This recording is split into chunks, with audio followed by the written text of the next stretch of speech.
కారం రంగు రుచితో ఉంటుంది. ఆచి మిరపపొడి అదరగొట్టే కారం రంగు రుచి. కస్టమర్లే మా దేవుళ్ళు వ్యాపార సంస్థ కామన్ గా వినిపించే స్లోగన్. కానీ ఆన్లైన్ ఈ కామర్స్ స్టోర్లకు ఓ కామన్ స్లోగన్ ఉంది. అదే కస్టమర్ల బద్ధకం. మన బద్ధకమే వాటికి బలం, బలగం. Any item, any time, anywhere, only 10 minutes అంటూ వాడిచ్చే సర్వీస్ కి మనమంతా అలవాటు పడిపోయాం. కానీ ఆ 10 minutes మాయాజాలం వెనుక ఎంత మాయ దాగుందో ఇప్పుడు TV9 మీ కళ్ళకు కట్టబోతోంది. ఫుడ్ సేఫ్టీ పై మహాయుద్ధమే చేసిన TV9. 10 minutes లో ఫుడ్ డెలివరీ, వంట సరుకు డెలివరీ, ఇల్లు కదలకుండా, కడుపులో సల్ల కదలకుండా మీ ఇంటికే మా సరుకు అనే ప్రకటనలతో కస్టమర్లని ఏ రేంజ్ లో దోచుకుంటున్నాయో ఇప్పుడు మీకు TV9 కళ్ళకి కట్టబోతోంది.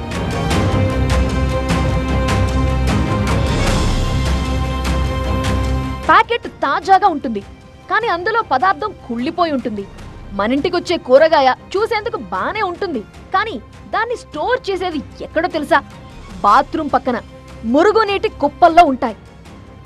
కుళ్ళిపోయిన ఆహార పదార్థాలు, అపరిశుభ్రమైన వాతావరణంలో నిల్వలు, ఎక్స్పైర్ అయిన వస్తువులు.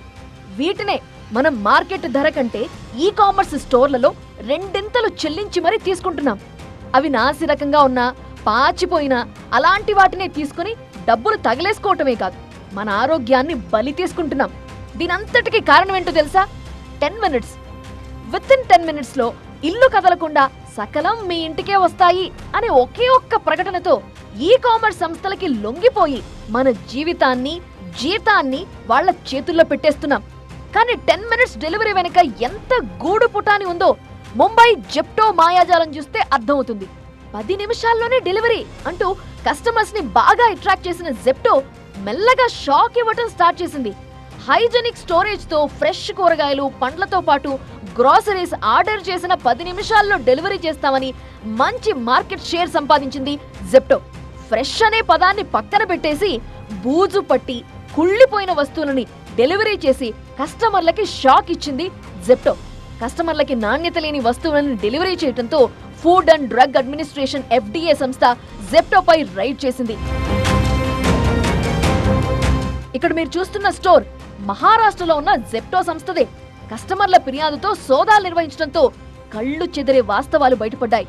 చాలా ఫుడ్ ఐటమ్స్ పైన బూజు పెరిగిపోయింది. మురుగునీటి పక్కన ఆహార పదార్థాలు, కూరగాయలు నిల్వ ఉంచడం కనిపించింది. ఎలాంటి శుభ్రత లేకుండా నిల్వ ఉంచే స్థలంలో సరైన టెంపరేచర్ కూడా మెయింటైన్ చేయట్లేదు. కూరగాయలు, వస్తువులని తడిసిన ఫ్లోర్లపైనే అడ్డదిడ్డంగా పడేశారు. గడువు ముగిసిన ఉత్పత్తులను తాజా స్టాక్ తో కలిపేసి నిల్వ చేశారు. కోల్డ్ స్టోరేజ్ నిబంధనల్ని పాటించలేదు. గోడౌన్ అంతా తడిగా అస్తవ్యస్తంగా ఉంది. ఢిల్లీలోని మయూర్ విహార్ జెప్టో గోడౌన్ లో కూడా ఇదే పరిస్థితి. చెడు వాసన వస్తున్న బాత్రూమ్ పక్కనే ఆహారం నిల్వ చేసి ఉండటం అధికారులు గమనించారు. Actually, as per the act, they will be given the improvement notice. So they have to fulfill all the parameters as mentioned in the improvement notice. And once they come back with their improvement notice, then we will re-verify all the parameters whether they have fulfilled or not. And if they have done it satisfactorily, then their suspension will be revoked. Otherwise, it will be continued till they improve their performance. We will immediately start issuing the notices. We will start aggressively our inspections, like Zepto or other any e-commerce operators, and as well some of the restaurants or ABOs where we have received any complaint. Zepto పై social మీడియాలో complaints వెల్లువెత్తాయి. Zepto నుంచి చెడిపోయిన పళ్ళు, కుళ్ళిపోయినవి వచ్చాయంటూ వినియోగదారులు వాపోయారు. గడువు ముగిసిన గుడ్ల బాక్సులు కూడా కస్టమర్లకి జెప్టో అంటగట్టినట్టుగా ఫిర్యాదులు అందాయి. పోనీ రీఫండ్ అయినా ఆన్ టైం ఇస్తారా అంటే అది లేదట. కుళ్ళిపోయిన వస్తువులు ఇన్ టైంలో ఇచ్చే జెప్టో రిటర్న్ చేస్తే రీఫండ్ మాత్రం ఆన్ టైంలో ఇవ్వదట. ఇందులో కస్టమర్లే కాదు, డెలివరీ రైడర్లు కూడా బాధితులే. కస్టమర్ల నుండి ఏదైనా ఫిర్యాదులు అందితే సరైన విచారణ లేకుండా రైడర్ల ఐడీలు బ్లాక్ చేస్తారు. అంతేకాదు, గడువు ముగియటానికి 30 రోజుల ముందు ఉత్పత్తులను కోల్డ్ స్టోరేజ్ నుండి తీసేస్తారు. తాజాగా కనిపించేలా చేస్తారు. గుడ్లు, బ్రెడ్, పాలు లాంటి ఆహార పదార్థాలు ఇరుకైన గిడ్డంగులలో ఉండటంతో త్వరగా చెడిపోతాయి. అవి కస్టమర్లకి అంటగట్టేస్తున్నాయి జెప్టో లాంటి సంస్థలు. 10 నిమిషాల్లో డెలివరీ మీద పెట్టిన శ్రద్ధ ఆహార నాణ్యతపై పెట్టడం లేదని అధికారులు ముంబైలో జెప్టో లైసెన్స్ ని రద్దు చేశారు. ఇటు వినియోగదారులు కూడా అప్రమత్తంగా ఉండాలని అధికారులు సూచిస్తున్నారు. అయితే జెప్టోపై నిషేధం తాత్కాలికమే. మళ్లీ ప్రమాణాలు పాటిస్తే లైసెన్స్ ని పునరుద్ధరిస్తామంటున్నారు అధికారులు.